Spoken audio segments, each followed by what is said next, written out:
opisyal nang inendorso ni Pangulong Aquino si DILG Secretary Mar Rojas bilang standard bearer ng Liberal Party para sa eleksyon 2016. Ginawa ito sa Kalayaan Hall ng Club Filipino.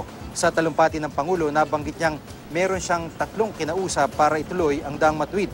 Sa paniwala ng Pangulo, kung magkakasama-samang 3 ay matindi silang tambalan. Pero di pa raw sila nakukumbinsi ng Pangulo. Dati nang naibalita na pinulong ni Pangulo Aquino sina Rojas, Senator Grace Poe at Senator Chis Escudero.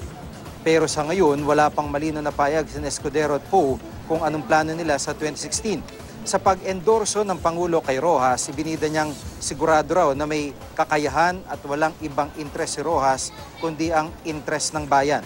Si Rojas daw ang unang nagsikap para mapalago ang business process outsourcing o BPO industry sa bansa. Pinuri rin niya ang pagresponde ni Rojas sa malalaking issue noong 2013 gaya ng gulo sa Zamboanga, lindol sa Bohol at pananalasa ng Bagyong Yolanda.